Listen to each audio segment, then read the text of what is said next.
What's good, everybody? It's your boy Banco Boxing, and today I'll be talking about Garcia's recent comments on if ERROL Spence isn't ready, don't get in the ring. Stay tuned.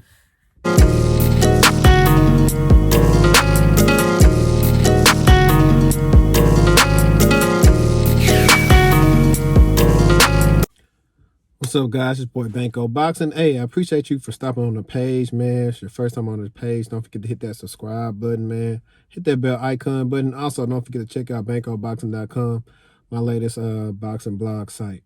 But now, Keith Iddick did an article on Danny Garcia, basically talking about him stating like, hey, if ERROL Spence, if he not 100% ready, don't get in the ring.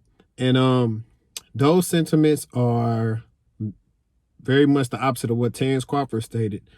Terrence Crawford said he didn't want to fight ERROL Spence off of this, be his first fight after this wreck, because, people are going to say, well, he wasn't healthy or this or that.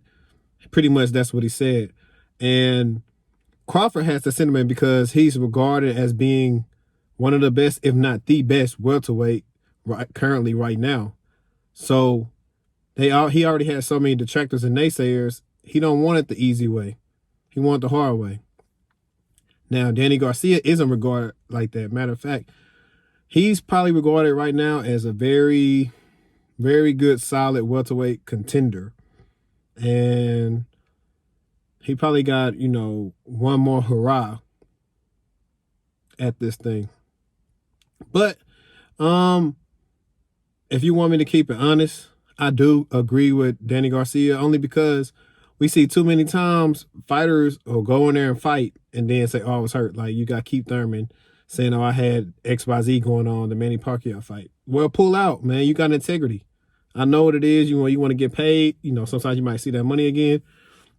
But at the end of the day, if you win, you still champion. Keith ain't champion no more. You guys know last time we saw Danny Garcia out, he fought Adrian Granados. He stopped him.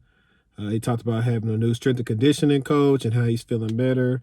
We know that he got in the ring after ERROL Spence defeated Sean Porter. And hey, it wasn't an easy cakewalk for ERROL Spence. Also in the article, which you will also find in the description, Danny Garcia said, he saw things when he fought Sean Porter, and he saw things when ERROL Spence fought Mikey Garcia. So they saw two different things. And I think if you do go back and watch the Mikey fight, you will possibly see why ERROL Spence didn't decide to just get front foot dominant and decide to just walk Mikey down like he has done other opponents. And you saw that Sean gave ERROL some issues with his athleticism and his herky-jerky movement and his rugged style. But I said all that to say this. I really still don't favor Danny. We've seen him struggle with the same fighter. He pretty much, I wouldn't say struggle with Sean. It just was a style makes fights. Style matchups make fights. And for some reason, he just wasn't getting off enough. And I don't know. It seemed like he didn't want to commit the whole time or something when he fought Sean. So that's how he lost against Sean. He pretty much got outboxed easily by Keith. He came back towards the end, but that's because Keith was coasting. So we're going to say ERROL Spence is athletically probably in between Sean and Keith. Okay? So people like that give him trouble. We saw him have, trouble early on at welterweight against Lamont Peterson. I'm talking about Danny Garcia, if you guys are following me. We saw him have trouble with him. So it's hard for me to say, is Danny going to beat Spence or not? What I can say is that you can't sleep on Danny, because when Danny is an underdog, that's when he rises. And Spence can't take Danny lightly because Danny's been training. Danny's already pretty much in shape. And I think he knows this is his last chance to make some noise. So Spence cannot afford to take Danny lightly. Unfortunately, we still don't know the verdict, isn't out on ERROL Spence yet. I'm not sure if he's been cleared to actually spar yet. I remember last time he's, I think on All the Smoke and maybe a couple of interviews ago, he said he hadn't been cleared yet. So It's the fact that he hasn't been cleared yet. We still have COVID-19 going on. So we don't know how that's affecting sparring with sparring partners and all the precautions you got to take. Also, issues that might, derail this fight is money with no fans and this and that. We heard Floyd already state about, hey, y'all not getting the money that y'all normally was getting because it's not there. It's not possible. But if Danny was able to get, magically like better, like more athletic, I give him a better chance. He has an issue cutting off the ring. So if I'm ERROL, I work on moving a little bit more to make him chase me. Because if you're going to cut somebody off, you're going to beat them to, prime example, all right, guys?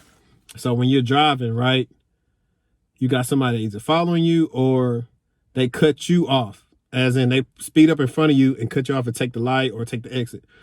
Similar to boxing. You got a mover, you want to beat them to where they're going, so you cutting the ring off. But then you got sometimes people who can't do that, they just follow them around the ring. And I feel like that's what's going to happen with Danny.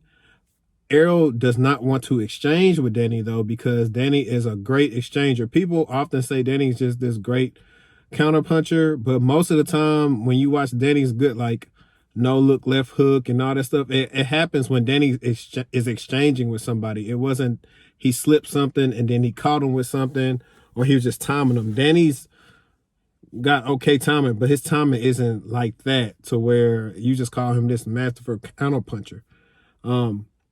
So having said all that, if ERROL ain't healthy, we could have an upset on our hands. I don't like to bet on boxing. If I was to bet, something is telling me to bet on the underdog, because we've seen a lot of stuff happening. And as you know, I did my blog. I have a video about stuff I don't like about PPC. Marinating fights. We've seen the marination of the fights go wrong. This could possibly be it. You know what I'm saying? ERROL hasn't fought since he fought Sean. So that was September 2019. It's almost June now. So you do the math. It's pretty much just like everything else. And also, even though Danny's sparring is still not the same thing as actually fighting. So both same things. Neither one has been in the ring. I think it's been a year for Danny now since he's fought. And it'll be going on a year maybe before we see Spence in the ring again. So I don't know, guys. But all I know is I respect Danny for saying, hey, don't fight me if you hurt. Because Danny ain't going to care if he was hurt or not, because he coming to win. He coming to fight anybody. And I do got to respect him for that. You guys let me know what your sentiments is. Do y'all respect Danny for making that statement? Or are y'all pretty much in agreement with him? It's like, don't fight me. If you hurt, fight somebody else. I'll try to fight Pacquiao, Keith, Manny, Sean again, Ugas, somebody. That's pretty much what the word is on this fight, man. Breakdown of this fight will possibly happen very soon if they finally go ahead and do the announcement for this fight, said contract is signed. But hey, man, if you made it to the end of this video, man, I appreciate you. Share this on your social media. You know what to do, man. It's your boy Banco Boxing. I'm out.